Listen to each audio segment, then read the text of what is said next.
परम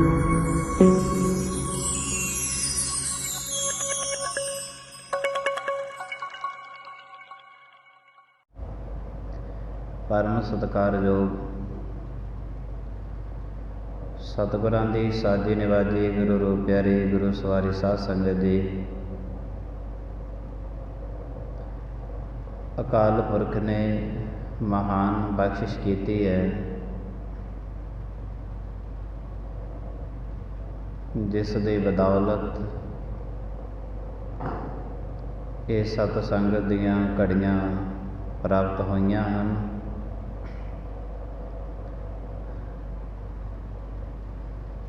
हर एक मनुख की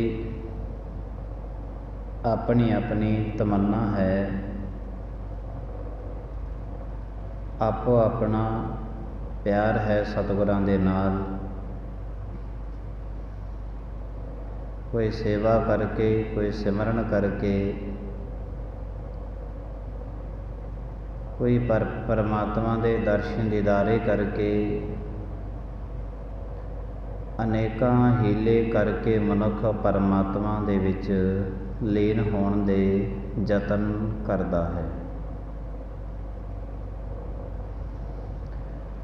गुरु साहिब जी महाराज जियां ने जो कुछ भी मनुख नूं बख्शिश कीता है, पहले तो सतगुरु महाराज जी कहंदे उसदा शुकराना करदा रहे, क्योंकि मनुख का ये फर्ज बनता है कि परमात्मा ने दाते ने इतनियां वड्डियां दातां दित्तियां ने, दे रहा है, देवेगा, ते निरंतर परमात्मा दे शुकराने दे विच लगे रहना। जो कुछ भी परमात्मा ने दिता है,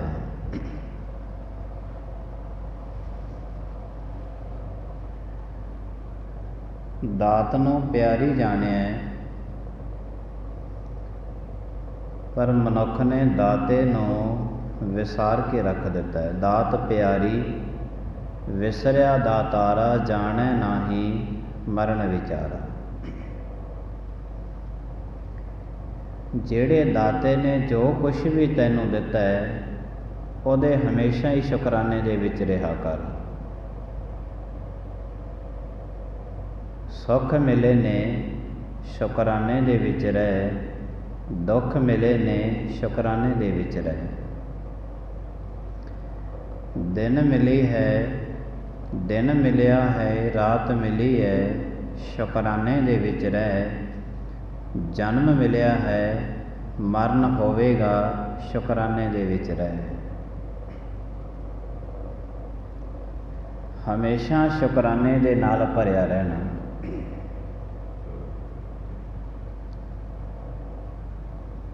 बाबर ने अपनी जीवन यात्रा करते हुए एक बाग कोल दी लंघन लगे ने। वो बाग दे कोल दी जद लंघन लगे ते बाग दे विच जिहड़े दरख्त लगे सन, उन्हां नूं फल बड़े लगे ने। ते बाबर दा एक अहलकार सी जिहड़ा हमेशा बाबर दे नाल रहिंदा सी। वो बाबर ने अपने अहलकार नूं पुछया कि की फल ने। वो कहन लग्या जी मैनू तो इन्हां फलों बारे कोई ज्ञान नहीं है।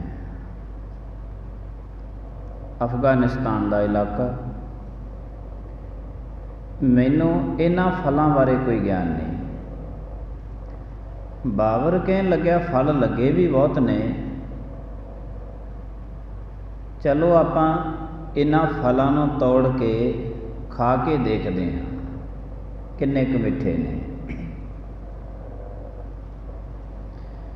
दरख्त दे कोल जाके बूटे दे फल तोड़िया ते बाबर ने तोड़ के फल अपने अहलकार नूं फड़ाता। कहन लगे तू इस फल दे विचों एक फाड़ी कढ़, उहनूं खा के तो मैनू दसी कि ये किन्ना क मिठा है, कौड़ा है ਜਾਂ ਫਿੱਕਾ ਹੈ, ਜਾਂ ਇਹ ਬਕਬਕਾ ਹੈ। ਤੋ ਅਹਿਲਕਾਰ ਸੀ ਹੁਕਮ ਮੰਨਣ ਵਾਲਾ, ਜੋ ਵੀ ਉਹਨੂੰ ਬਾਬਰ ਨੇ ਦਿੱਤਾ ਉਹਨੂੰ ਸੱਤ ਕਹਿ ਕੇ ਅਕਸਰ ਲੈ ਲੈਂਦਾ ਸੀ।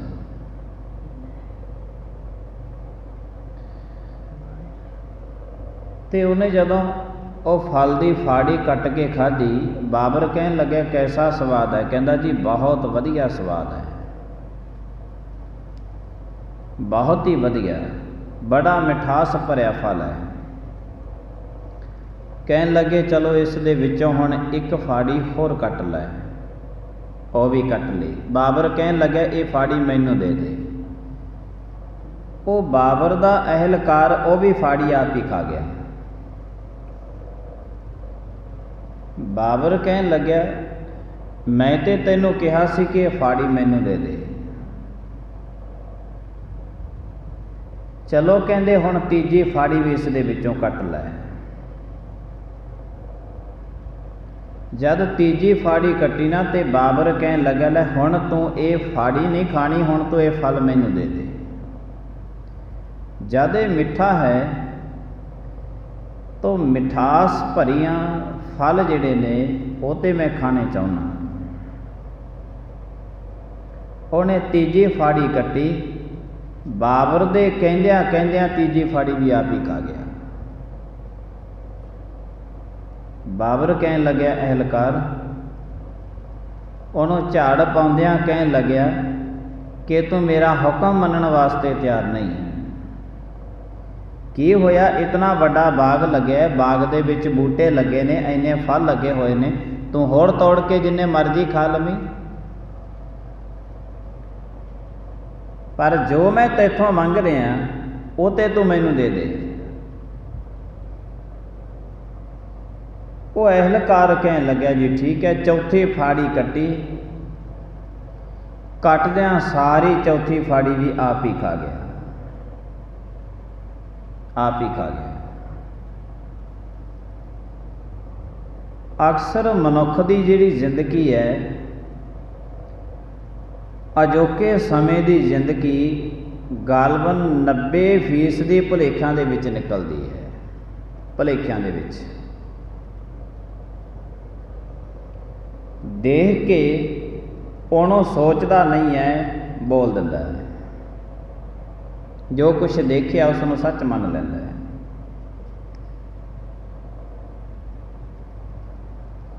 ਦੁਨੀਆਦਾਰੀ ਦੇ ਵਿੱਚ ਜਿਤਨੇ ਵੀ ਝਗੜੇ ਨੇ, ਅਕਸਰ ਇਹਨਾਂ ਝਗੜਿਆਂ ਦੇ ਵਿੱਚੋਂ 95% ਦੁਬਿਧਾ ਦੇ ਵਿੱਚੋਂ, ਵਹਿਮ ਭਰਮ ਦੇ ਵਿੱਚੋਂ, ਭੁਲੇਖੇ ਦੇ ਵਿੱਚੋਂ ਇਹ ਝਗੜੇ ਜਨਮ ਲੈਂਦੇ ਨੇ।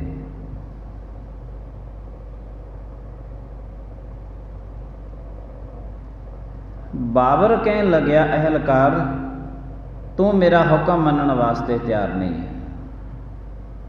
ਇਹ ਤੂੰ ਬੜੀ ਮਾੜੀ ਗੱਲ ਕੀਤੀ ਹੈ। ਮੈਂ ਤੈਨੂੰ ਵਾਰੀ ਵਾਰੀ ਕਹਿ ਰਿਹਾ ਕਿ ਫਲ ਮੈਨੂੰ ਦੇ ਦੇ, ਪਰ ਤੂੰ ਤੇ ਫਾੜੀ ਕੱਟਦਾ ਤੇ ਆਪ ਹੀ ਖਾ ਜਾਂਦਾ। ਕੋਲ ਖੜੇ ਜਿਹੜੇ ਉਹਨਾਂ ਦੇ ਹੋਰ ਅਹਿਲਕਾਰ ਸੀ, ਉਹਨਾਂ ਨੂੰ ਵੀ ਉਹਦੀ ਇਹ ਚੰਗੀ ਗੱਲ ਬਹੁਤੀ ਚੰਗੀ ਨਹੀਂ ਲੱਗੀ। ਰਾਜਾ ਮੰਗ ਰਿਹਾ, ਅਹਿਲਕਾਰ ਦੇ ਨਹੀਂ ਰਿਹਾ। ਕੋਲ ਖੜੇ ਅਹਿਲਕਾਰ ਵੀ ਭੁਲੇਖੇ ਵਿੱਚ ਨੇ, ਰਾਜਾ ਵੀ ਭੁਲੇਖੇ ਦੇ ਵਿੱਚ ਹੈ, ਪਰ ਸੱਚਾਈ ਉਸੇ ਕੋਲ ਹੈ ਜੋ ਫਲ ਖਾ ਰਿਹਾ ਹੈ। ਬਾਬਰ ਕਹਿਣ ਲੱਗਿਆ ਤੂੰ ਮੈਨੂੰ ਫਲ ਕਿਉਂ ਨਹੀਂ ਦੇ ਰਿਹਾ? ਉਹ ਅਹਿਲਕਾਰ ਕਹਿਣ ਲੱਗਿਆ ਰਾਜਨ, ਤੁਹਾਡਾ ਹੁਕਮ ਮੰਨ ਕੇ ਮੈਂ ਇਹਦੀਆਂ ਫਾੜੀਆਂ ਕੱਟ ਕੱਟ ਕੇ ਖਾਧੀਆਂ ਜ਼ਰੂਰ ਨੇ, ਪਰ ਇਹ ਫਲ ਤੁਹਾਡੇ ਖਾਣ ਦੇ ਲਾਇਕ ਨਹੀਂ।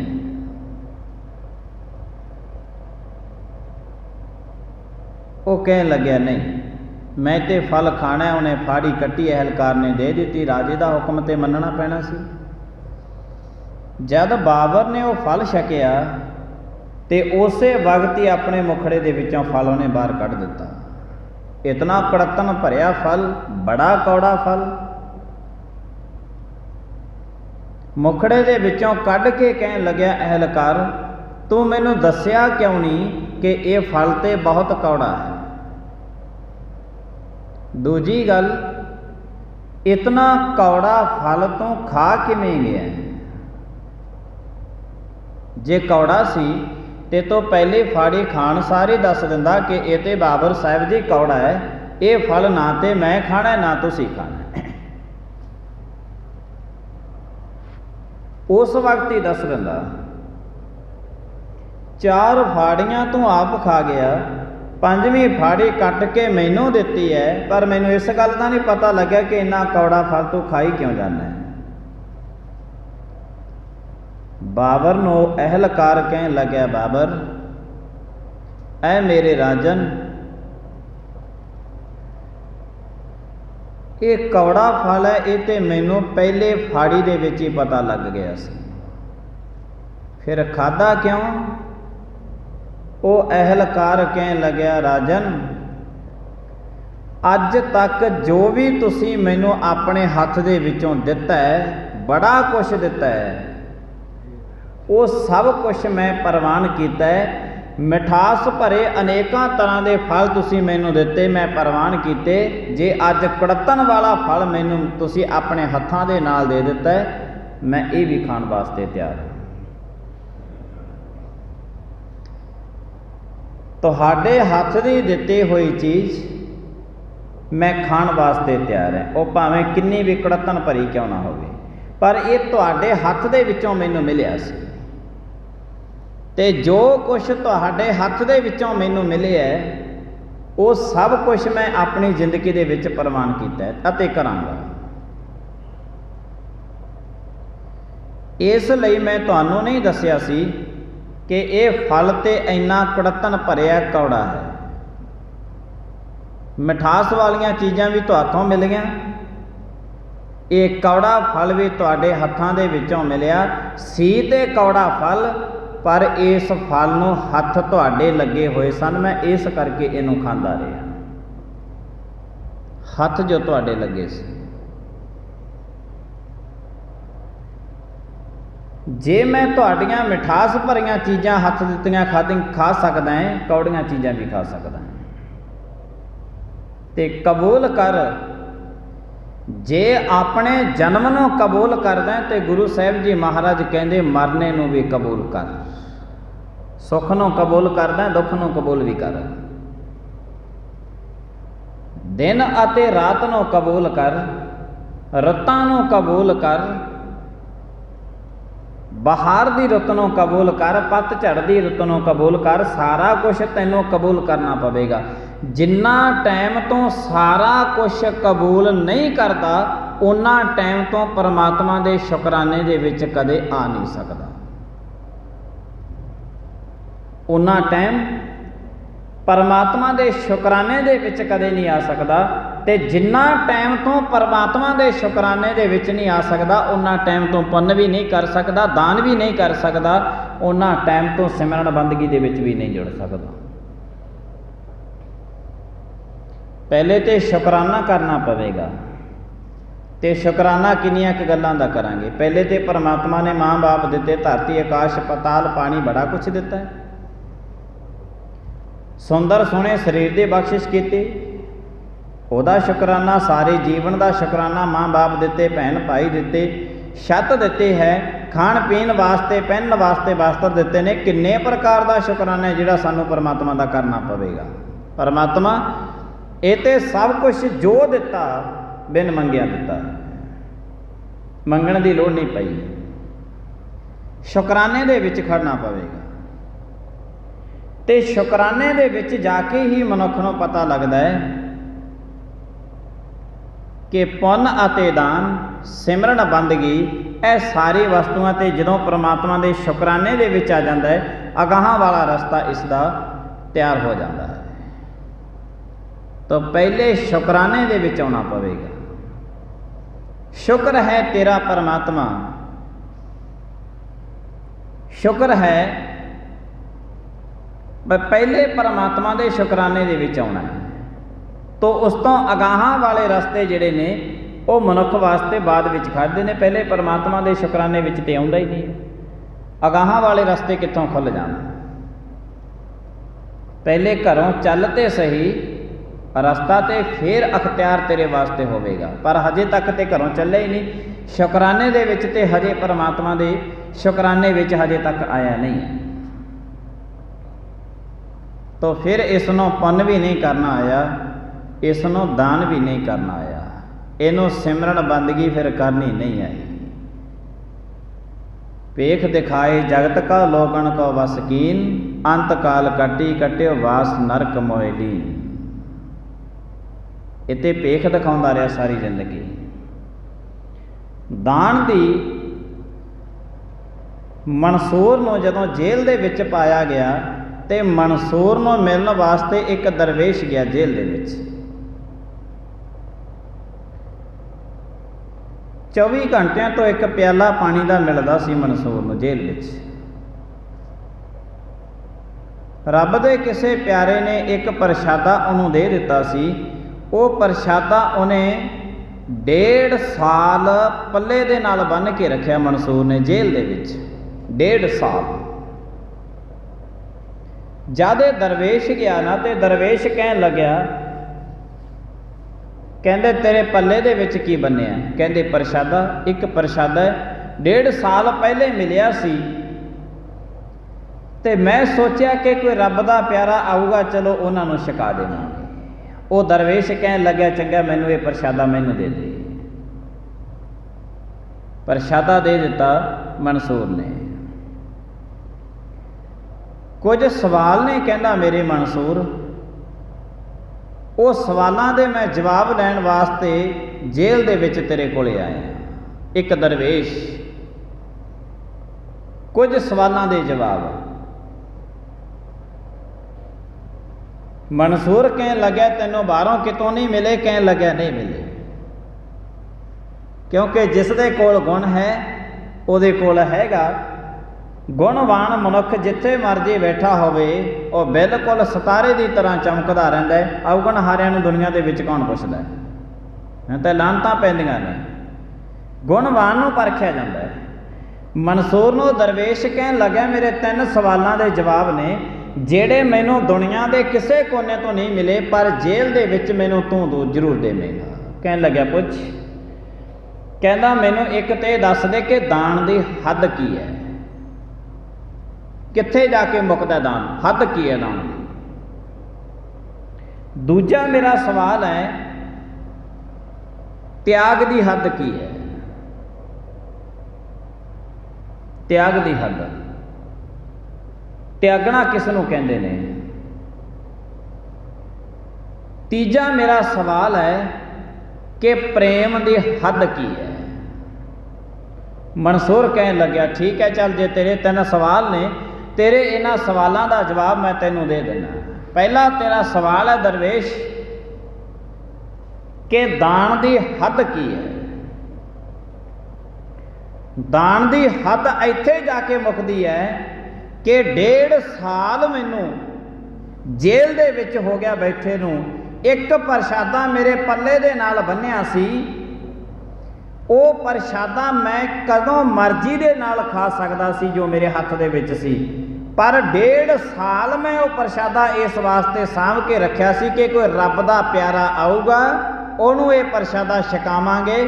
दान की हद इत्थे जाके मुकदी है कि 1.5 साल मेरे पल्ले दे नाल प्रशादा बन्निया रहा, मैं खाता नहीं। जद तू एक बारी मंगिया मैं प्रशादे नूं छकदा सी। 1.5 साल का भुखा मैं अपने पल्ले दे नालों प्रशादा खोल के तैनूं रजा दिता। इनू दान की हद कहते हैं, इनू दान की हद कहते हैं। ये तो दान की हद है, इस तो अगे कुछ भी नहीं है।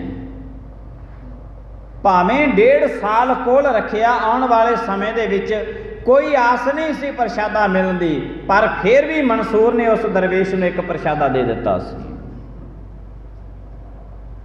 इनू कहते ने दान, और दान की हद।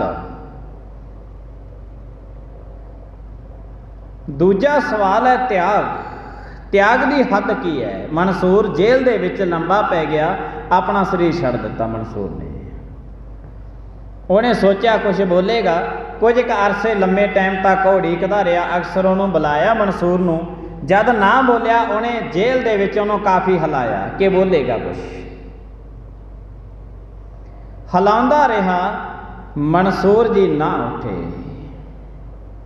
वो दरवेश कहन लग्या मंसूर इन्ना बचन दा ते कच्चा नहीं है कि जिहड़ा मेरे सवालों का जवाब दित्तियां बिना ही चलिया जाए। जब वो हिलाउणों हट गया, कुछ टाइम जरांद दे नाल बैठा तो मंसूर जी फिर जिउंदे दोबारा उठ के हो गए, क्योंकि रब दे प्यारे ने। रब दे प्यारे जद मर्जी चाहण अपने शरीर को त्याग के दुनिया विचों जा सकते हैं, जद मर्जी चाहण शरीर धारण करके दुनिया दे विच दोबारा आ सकते हैं। कई बारी रब दे प्यारे दुनिया ते तरस खा के दुनिया ते आ जाते हैं, तरस खा के जद मर्जी चाहण। उठ के मंसूर कहन लग्या, कहंदे तुहानूं की हो गया? कहंदे जी असीं ते आखे तुसीं शरीर ही छड्ड गए सी, मैं ते बड़े तुहानूं बोलदा रहा, तुहानूं हिलाया भी पर तुसीं ते उठे नहीं। मंसूर जी कहन लगे दरवेश जी मैं तुहाडे दूजे सवाल का जवाब दिता है। दूजे सवाल का जवाब कहंदे जी तुसीं ते शरीर छड्ड के चले गए सी, इस सवाल का जवाब किवें होया? मंसूर कहन लग्या त्याग की हद इत्थे जाके मुक जाती है, जे त्यागना पवे तो बंदा चंद मिनटां दे विच अपने शरीर नूं त्याग के चलिया जाए। इनू त्याग की हद कहंदे ने। त्यागना त्यागना गुरु साहिब जी महाराज के गुरबाणी दे विच वचन कीते ने, त्यागना त्यागण नीका काम क्रोध लोभ त्यागना। जे त्यागना है ना इन्हां चीज़ों को त्याग। गुरु साहिब जी महाराज ने नहीं कहा कि तू शरीर को त्याग। गुरु साहिब जी महाराज कहते हैं जे तू त्यागना है छड्डना है तो इन्हां नूं छड्ड, अपने लोभ नूं छड्ड, त्याग इन्हां दा त्याग कर, इन्हां नूं छड्ड अपने जीवन दे कोलों। दरवेश नूं मंसूर कहन लगे, मंसूर जी कहन लगे दरवेश जी ये तेरे दूजे सवाल का जवाब है। इसनों त्यागना कहते ने कि मैं सब कुछ छड्डिया होया है पर मेरे को अपना शरीर ही सीगा, जब मेरा मन किया तो मैं अपने शरीर को भी त्याग दिता सी। इनू त्याग की हद कहते हैं। तीजा सवाल है प्रेम की हद। प्रेम की हद जब तीजा सवाल किया तो मंसूर जी कहन लगे दरवेश कल नूं मैनूं सूली ते चढ़ाया जाना है, कल नूं तैनूं इस तेरे सवाल का जवाब देऊँगा कि प्रेम की हद की होंदी है, प्रेम की हद की है। चलो कहंदे ठीक है। दूजा दिन आया, मंसूर नूं सूली ते चढ़ाया गया। सूली ते चढ़ाउण तो पहला मंसूर जी उस दरवेश नूं कहंदे ने, लै दरवेश जदों मेरा शरीर सूली ते टंग दिता गया, ये जालम लोग मेरे शरीर दे उस तो बाद टुकड़े करनगे ते टुकड़े कर करके जिहड़े टोकरे दे विच पा के रखणगे ना, उन्हां टुकड़ियां नूं चक लई, तैनूं उन्हां टुकड़ियां दे विचों प्रेम की हद का पता लग जाऊगा। दरवेश कहन लग्या जद तुहाडा शरीर ही ना रहा, तुसी ना रहे, शरीर के टुकड़ियां दे विचों प्रेम की हद का की पता लग जाऊगा। मंसूर जी कहन लगे तो वचन मन, कहन लगे ठीक है जो तुहाडा हुक्म है। मंसूर नूं सूली ते चढ़ाया गया। सूली ते चढ़ाउण तो बाद उन्हां दे शरीर नूं कट कट के उन्हां दे टुकड़े कर करके टोकरे दे विच पाया गया। मंसूर दे शरीर नूं टुकड़ियां दे विच पाया गया ते जदों टुकड़ियां दे विच पाया गया, वो दरवेश गया, वो दरवेश टोकरे दे कोल बैठ के उन्हें एक टुकड़ा मंसूर दे शरीर का अपने हथ दे विच चुक लिया। लै देखिए भावां कि मरन तो बाद ये मंसूर मेरे सवाल का जवाब दिंदा है जां नहीं दिंदा। जदों टुकड़ा हथ दे विचों चुक्या ते वो दरवेश ने कोले कीता ते दरवेश दे कन्नां नूं सुनाई दिता कि शरीर दे ਕੱਲੇ ਕੱਲੇ ਟੁਕੜੇ ਦੇ ਵਿੱਚੋਂ ਅਨਲ ਹੱਕ ਦੀ ਆਵਾਜ਼ ਆ ਰਹੀ ਸੀ। ਐ ਦਰਵੇਸ਼, ਇਹਨੂੰ ਪ੍ਰੇਮ ਦੀ ਹੱਦ ਕਹਿੰਦੇ ਨੇ। ਜਿਹਦੇ ਪ੍ਰੇਮ ਦੇ ਵਿੱਚ ਭੱਜ ਗਿਆ, ਜੇ ਟੁਕੜੇ ਟੁਕੜੇ ਵੀ ਸਰੀਰ ਹੋ ਗਿਆ, ਟੁਕੜਿਆਂ ਦੇ ਵਿੱਚੋਂ ਵੀ ਅਨਲ ਹੱਕ ਦੀ ਅੱਜ ਆਵਾਜ਼ ਆਉਂਦੀ ਹੈ। ਇਹਨੂੰ ਪ੍ਰੇਮ ਦੀ ਹੱਦ ਕਹਿੰਦੇ ਨੇ। ਇਸ ਤੋਂ ਅੱਗੇ ਪ੍ਰੇਮ ਦੀ ਹੋਰ ਕੋਈ ਹੱਦ ਨਹੀਂ ਹੈ। ਇਹੀ ਪ੍ਰੇਮ ਦੀ ਹੱਦ ਹੈ ਜਿਸ ਦੇ ਨਾਲ ਨੇਹੋ ਲੱਗ ਗਿਆ, ਮਰਨ ਤੱਕ ਵੀ ਤੇ ਮਰਨ ਤੋਂ ਬਾਅਦ ਵੀ ਉਹਦੀ ਯਾਦ ਜਿਹੜੀ ਹੈ ਸਦਾ ਵਾਸਤੇ ਚੱਲਦੀ ਰਹੇ, ਸਦਾ ਵਾਸਤੇ ਚੱਲਦੀ ਰਹੇ। ਮਤੀ ਦਾਸ ਦੇ ਟੁਕੜੇ ਕਰਤੇ ਦਫਾੜ ਸਰੀਰ ਹੋ ਗਿਆ, ਫਿਰ ਵੀ ਜਪਜੀ ਸਾਹਿਬ ਦਾ ਨਿਤਨੇਮ ਚੱਲ ਰਿਹਾ ਹੈ। ਭਾਈ ਮਤੀ ਦਾਸ, ਸਤੀ ਦਾਸ, ਭਾਈ ਦਇਆਲਾ ਜੀ ਮੀਰ ਮਨੂੰ ਦੀ ਜੇਲ੍ਹ ਦੇ ਅੰਦਰ ਮਤਾਵਾਂ ਦੇ ਛੋਟੇ ਛੋਟੇ ਬੱਚਿਆਂ ਦੇ ਟੁਕੜੇ ਕਰ ਕਰਕੇ, ਖੂਨ ਸਿਮਦਾ ਟੁਕੜੇ ਕਰਕੇ ਗਲ ਵਿੱਚ ਹਾਰ ਪਾ ਦਿੱਤੇ ਉਹਨਾਂ ਬੱਚਿਆਂ ਦੇ। ਪਰ ਮਾਵਾਂ ਕਹਿੰਦੀਆਂ ਨੇ, ਐ ਸਾਡੇ ਖੁਦਾ ਵਾਹਿਗੁਰੂ, ਐ ਅਕਾਲ ਪੁਰਖ, ਤੇਰਾ ਸ਼ੁਕਰ ਹੈ ਕਿ ਸਾਡੇ ਬੱਚਿਆਂ ਦੇ ਟੁਕੜੇ ਸਾਡੇ ਗਲਾਂ ਵਿੱਚ ਪਏ ਨੇ, ਸ਼ੁਕਰ ਹੈ ਤੇਰਾ। ਫੇਰ ਵੀ ਸ਼ੁਕਰਾਨੇ ਦੇ ਵਿੱਚ ਖੜੀਆਂ ਨੇ। ਇਹਨੂੰ ਪ੍ਰੇਮ ਦੀ ਹੱਦ ਕਹਿੰਦੇ ਨੇ।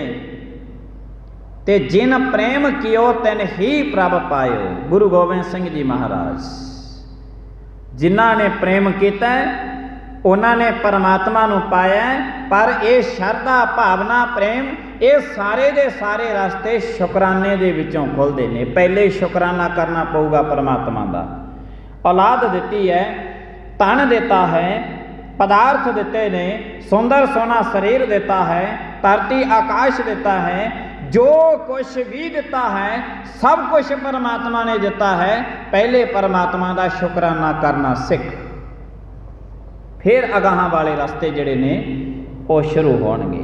ਤਾਂ ਗੁਰੂ ਸਾਹਿਬ ਜੀ ਮਹਾਰਾਜ ਕਿਰਪਾ ਕਰਨ। ਆਪਣਾ ਸਮਾਪਤੀ ਦਾ ਜਿਹੜਾ ਸਮਾਂ ਹੋ ਗਿਆ, ਕਿਉਂਕਿ ਗੁਰੂ ਦੇ ਸ਼ਬਦ ਦੀਆਂ, ਗੁਰੂ ਦੇ ਇਤਿਹਾਸ ਦੀਆਂ ਕਦੇ ਗੱਲਾਂ ਨਹੀਂ ਮੁੱਕਦੀਆਂ ਹੁੰਦੀਆਂ।